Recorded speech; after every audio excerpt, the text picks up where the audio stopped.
तो दोस्तों आज हो गई है 14 जून और जो बड़ी खबरें हैं, मुख्य समाचार हैं, एक एक करके चलेंगे। तमाम बेहद बड़ी अपडेट्स आप तक आगे इसी वीडियो के माध्यम से पहुंचाएंगे, इसलिए लगातार हमारे साथ आगे इसी वीडियो में बने रहिएगा। तो वहीं दोस्तों, खबरों की तरफ चलने से पहले आप लोगों से एक छोटा सा निवेदन है कि अगर आप लोग भी खुल करके देश भर में लगातार नफरत फैला रही गोदी मीडिया का बहिष्कार करते हैं, विरोध करते हैं, तो अभी इस वीडियो को लाइक कीजिएगा, चैनल को फ्री में सब्सक्राइब करके बेल के आइकन को जरूर दबाइएगा दोस्तों, और कमेंट बॉक्स में कमेंट कीजिएगा।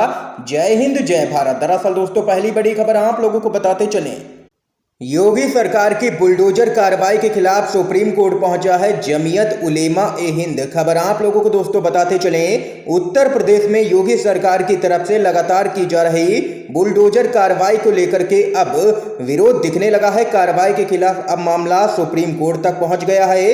बुलडोजर कार्रवाई पर रोक लगाने की मांग से संबंधित एक याचिका जमीयत उलेमा ए हिंद ने सुप्रीम कोर्ट में दाखिल कर दी है। जमीयत उलेमा ए हिंद ने अपनी अर्जी में कहा है कि उचित प्रक्रिया का पालन किए बिना ही यूपी सरकार कोई भी कार्रवाई करती हुई जा रही है और तानाशाही कर रही है। दरअसल दोस्तों, आप लोगों को बताते चलें, जावेद मोहम्मद उर्फ जावेद पंप के मकान पर प्रशासन ने बुलडोजर चला दिया, जिसके बाद यहां पर विपक्ष से लेकर के सोशल मीडिया तक यहां पर पूरी तरीके से योगी सरकार पर हमलावर हो चला है। और अब इस पूरे मामले को लेकर के यहां पर जमीयत उलेमा ए हिंद ने सुप्रीम कोर्ट का दरवाजा खटखटाया है। एक और अपडेट की तरफ बढ़ते हैं, अडानी और अंबानी आखिर कैसे हो गए इतने मालदार, सत्यपाल मलिक ने एक बार फिर से साधा है मोदी सरकार पर निशाना। खबर आप लोगों को बताते चलें, मेघालय के राज्यपाल सत्यपाल मलिक ने मोदी सरकार पर एक बार फिर से हमला बोला है। आप लोगों को बताते चले, सत्यपाल मलिक ने कहा है कि जब सब कोई देश में बर्बाद हो रहा है तो फिर प्रधानमंत्री मोदी बताएं कि अंबानी और अडानी आखिर कैसे मालदार हो रहे हैं लगातार। राज्यपाल मलिक ने अंबानी और अडानी पर सीधा निशाना साधते हुए कहा है कि देश के एयरपोर्ट, रेलवे, शिपयार्ड सरकार के दोस्त अडानी को बेचे जा रहे हैं। हमें देश को बिकने से अब रोकना होगा। उन्होंने कहा है कि अडानी ने किसानों की फसल सस्ते दाम पर खरीदने और महंगे दामों पर बेचने के लिए पानीपत में बड़ा गोदाम बनाया है। अडानी का ऐसा गोदाम उखाड़ फेंको, डरने की जरूरत नहीं है, मैं आपके साथ जेल चलूंगा। अडानी और अंबानी इतने मालदार आखिर कैसे हो गए हैं? जब तक इन लोगों पर हमला नहीं होगा तब तक ये लोग रुकेंगे नहीं। ये यहाँ पर दो टूक कहना है राज्यपाल सत्यपाल मलिक का। और कहा है कि देश में जनता दिन पर दिन गरीब होती जा रही है, देश तबाह हो रहा है, लेकिन ये दोनों यहाँ पर मालदार होते जा रहे हैं दिन पर दिन। ये कहना है राज्यपाल सत्यपाल मलिक का। इस खबर पे आप लोगों की क्या कुछ राय है, जरूर बताइएगा कमेंट बॉक्स में। अगली अपडेट की तरफ चलते हैं, दिल्ली में ईडी दफ्तर के बाहर कांग्रेस का जबरदस्त विरोध प्रदर्शन हुआ है। अशोक गहलोत, दीपेंद्र हुड्डा समेत हिरासत में लिए गए हैं कई दिग्गज नेता। खबर बताते चलें, कांग्रेस के नेता राहुल गांधी नेशनल हेराल्ड मामले में ईडी के सामने अपना बयान दर्ज करवाने पहुंचे, और वहीं उधर प्रवर्तन निदेशालय के दफ्तर के बाहर कांग्रेस के कार्यकर्ताओं का जबरदस्त हुजूम उमड़ पड़ा। कांग्रेस के नेताओं का पार्टी कार्यकर्ताओं के साथ ईडी दफ्तर के बाहर प्रदर्शन हुआ। और वहीं आपको बता दें कि शांतिपूर्ण प्रदर्शन कर रहे कई कार्यकर्ताओं को पुलिस ने हिरासत में ले लिया। कांग्रेस के नेता अधीर रंजन चौधरी और केसी वेणुगोपाल को पहले पुलिस ने हिरासत में लिया और उन्हें तुगलक रोड थाने में ले जाया गया। और वहीं राजस्थान के मुख्यमंत्री और राज्यसभा के सांसद दीपेंद्र हुड्डा को भी यहां पर पुलिस ने हिरासत में ले लिया, जिसके बाद वहां पर कार्यकर्ताओं ने जबरदस्त तरीके से बवाल काटा। ये यहां पर दोस्तों देख सकते हैं कि शांतिपूर्ण विरोध प्रदर्शन भी अब मोदी सरकार करने नहीं दे रही है विपक्षी पार्टियों को। एक और बड़ी खबर आप लोगों को बताते चलें, शरद पवार हो सकते हैं विपक्ष के राष्ट्रपति उम्मीदवार। संजय सिंह की मुलाकात के बाद कयास हुए हैं तेज। खबर आप लोगों को बताते चलें, राष्ट्रपति चुनाव की तारीखों का ऐलान हो चुका है और अब सत्ता पक्ष और विपक्ष के उम्मीदवारों को लेकर के चर्चा का बाजार गर्म है। महाराष्ट्र के पूर्व मुख्यमंत्री और एनसीपी के सुप्रीमो शरद पवार को लेकर के भी अब कयास यहां पर लगाए जा रहे हैं। शरद पवार के नाम पर अगर विपक्षी दलों में सहमति बनती है तो वह विपक्ष की तरफ से उम्मीदवार भी हो सकते हैं। आम आदमी पार्टी के राज्यसभा सांसद संजय राउत ने शरद पवार से उनके आवास पर मुलाकात की है और वहीं मल्लिकार्जुन खड़गे ने सोनिया गांधी का संदेश शरद पवार को दे दिया है कि एक विचारधारा वाली पार्टियां एक प्लेटफॉर्म पर आए और आगे की रणनीति पर चर्चा करें ताकि भाजपा को चुनाव में हराया जा सके, क्योंकि इस समय भाजपा के पास बहुमत का आंकड़ा मौजूद ही नहीं है। इस बीच एक और बड़ी खबर बताते चले आप लोगों को। राज्यसभा चुनाव का मामला, चुनाव आयोग के खिलाफ शिवसेना के विधायक पहुंचे हैं हाई कोर्ट। वोट रद्द करने के फैसले को दे दी है चुनौती। खबर आप लोगों को बताते चलें, पिछले सप्ताह हुए राज्यसभा चुनाव में केंद्रीय चुनाव आयोग के फैसले को शिवसेना के विधायक सुहास कांदे ने बॉम्बे हाई कोर्ट में चुनौती दे दी है। चुनाव आयोग ने इस चुनाव के दौरान विधायक कांदे के वोट को अमान्य घोषित कर दिया था। भाजपा ने आरोप लगाया था कि कांदे ने चुनाव प्रक्रिया का उल्लंघन किया है। इसके बाद चुनाव आयोग ने ये कदम उठाया था और वहीं अब शिवसेना के विधायक कांदे ने हाई कोर्ट में दाखिल याचिका में दावा किया है कि उन्होंने कुछ भी गलत नहीं किया था। इसके बावजूद उनका वोट यहां पर भाजपा के दबाव में चुनाव आयोग ने रद्द कर दिया, जो कि पूरी तरह से असंवैधानिक है।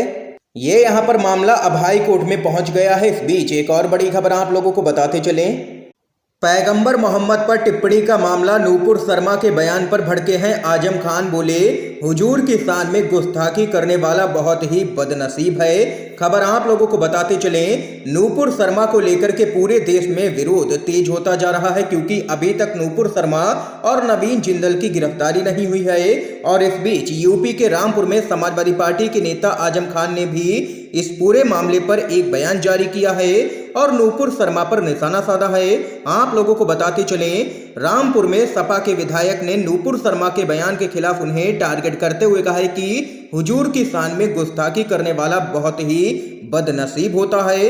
ऐसे लोगों का साथ कभी भी मत दो और ना ही उनकी ऐसी बयानबाजियों को दोहराओ। ऐसे लोगों को उनके नसीब पर ही छोड़ देना चाहिए। ये यहाँ पर नूपुर शर्मा के बयान पर भड़के हैं सपा के विधायक आजम खान। एक और बड़ी खबर जान लेते हैं।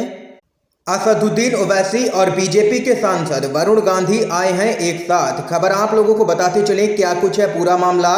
पीलीभीत से बीजेपी के सांसद वरुण गांधी बेरोजगारी और युवाओं के मुद्दों पर लगातार अपनी ही सरकार पर निशाना साध रहे हैं। अब उन्होंने एआईएमआईएम के मुखिया असदुद्दीन ओवैसी का धन्यवाद कहा है। दरअसल आप लोगों को बताते चले, ओवैसी ने अपनी एक सभा के दौरान देश में खाली पड़े सरकारी पदों का जिक्र किया था। इस दौरान उन्होंने जो आंकड़े दिए वो यहाँ पर वरुण गांधी के हवाले से दिए थे। ओवैसी ने एक सभा के दौरान कहा था कि देश में केंद्र और राज्य सरकारों के विभिन्न विभागों में करीब 60 लाख पद अभी भी खाली पड़े हैं। उन्होंने कहा है कि देश बेरोजगारी के रिकॉर्ड स्तर पर है।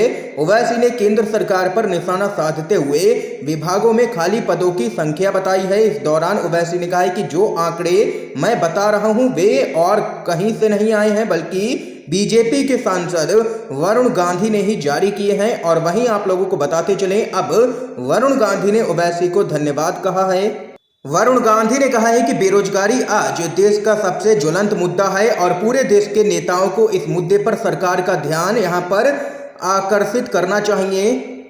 बेरोजगार नौजवानों को न्याय मिलना चाहिए, तभी देश शक्तिशाली बनेगा। लेकिन हमारे देश में बेरोजगार युवाओं के साथ धोखा हो रहा है, ये यहाँ पर कहना है वरुण गांधी का। एक और बड़ी खबर आप लोगों को बताते चलें, पूरा देश देख रहा है सत्ताधारी पार्टी की तानाशाही, लोकतंत्र को कुचलने की हो रही है कोशिश।